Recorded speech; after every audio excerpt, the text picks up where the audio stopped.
ભગતી એમનામ થોડી કરાય છે, પ્રેમ વિના પામે નહીં અને હુનર કરો હજાર. અને કહે પ્રીતમ પ્રેમ વિના તમને નહીં મળે નંદ કુમાર. સાહેબ અમથું લાગે? આ 12 બીજના ધણીનો પાઠ છે એટલે હું તમને કહું છું સાહેબ, વધારે ટાઈમ નથી લેવો આ રાઉન્ડમાં મારે. છતાં કેમ કે 12 બીજના ધણી, મેં હમણાં વાત કરી, મેં એવું સાંભળ્યું છે કે જે ઘરમાં 12 બીજના ધણીનો પાઠ થતો હોય સાહેબ એનો બેડો 100% પાર જ થઈ જાય. ઘરમાં રહેવા વાળા હોય એના. કેમ કે વાતું એટલા માટે કરું છું આ સાહેબ, જ્યારે જ્યારે ચટકો લાગે ને, અને મારું મેઘવાડ સમાજ બેઠો સાહેબ, અને મારી સમાજ બેઠી હોય ને, બાપુને ખબર છે, જયદેવ બાપુ આ પહેલા પણ બાપુ અમે મળી ગયા છે કે અડાળા સુધી બાપુ છે કે અહીંયા અડાળાના પાદરમાં છે કે બાપુ આવ્યા હતા. અને સાહેબ અડાળામાં પણ હમણાં થોડોક જ ટાઈમ થયો કાર્યક્રમ કર્યો સાહેબ. સમાજ બેઠી, મને બીજું કઈ બોલતા જ નથી આવડતું સાહેબ, દલિતો સિવાય મને મેઘવાડ સિવાય બોલતા જ નથી આવડતું સાહેબ. આમાં હું કૂટીને ભર્યું છે ને એ જ નથી ખબર પડતી સાહેબ.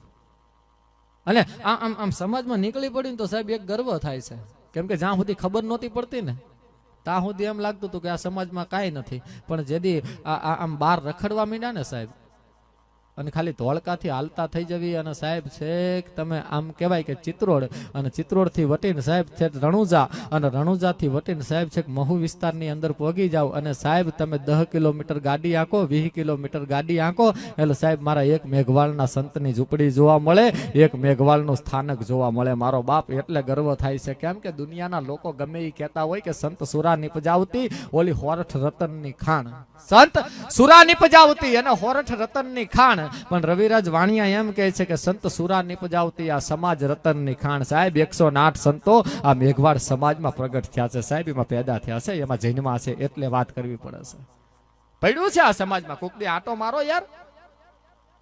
અને વાતો એની જ કરવાની હોય, જેને સમાજ માટે કંઈક કર્યું હોય વાતો એની કરવાની હોય, જેને પરિવાર માટે કંઈક કર્યું હોય વાતો એની કરવાની હોય, જેને પાડોશી માટે કંઈક કર્યું હોય વાતો એની કરવાની હોય, જેને દેશ માટે કંઈક કર્યું હોય અને વાતો એની કરવાની હોય, જેને આ રાષ્ટ્ર માટે કંઈક કર્યું હોય સાહેબ. અને આ મેઘવાળનો એક એક સંત સાહેબ કંઈક ને કંઈક કરીને ગયા છે, અને કંઈક ને કંઈક કમાણી કરીને ગયા છે ને, એટલે જ આપણે એના નામ લેવી છે ને એટલે જ પૂજવી છે સાહેબ. આ વીર મેઘમાયો કોઈને કઈ નતો ગયો સાહેબ, મારા નામના ડાયરા કરો ને મારા નામના ભજન કરો અને મારા નામના સ્ટેચ્યુ બનાવો ને મારા નામના તમે મંદિર બનાવો સાહેબ. ગામો ગામ ઘણી જગ્યાએ વીર મેઘમાયાના મંદિર અમે તમે જોયા સાહેબ. જીવન બાપા કોઈને કહેતા નહોતા ગયા, દાસી જીવન કોઈને કઈ નથી ગયા કે મને પૂજજો નામ કરજો સાહેબ, છતાં એને પૂજવા પડે સાહેબ. સંત રોહિદાસ બાપા કોઈને કાંઈ નથી કહીને ગયા સાહેબ, પણ એ તો એનામાં તેવડ હતી ને. ભલે ચૂથે ચામડા પણ સાહેબ ગંગાને ધક્કા કરાવે એનું નામ ભક્તિ સાહેબ. એ ભલે ચૂથે ચામડા સાહેબ પણ ગંગાને ધક્કા કરાવે એનું નામ ભક્તિ સાહેબ. એટલે નામ લેવા પડે છે સાહેબ.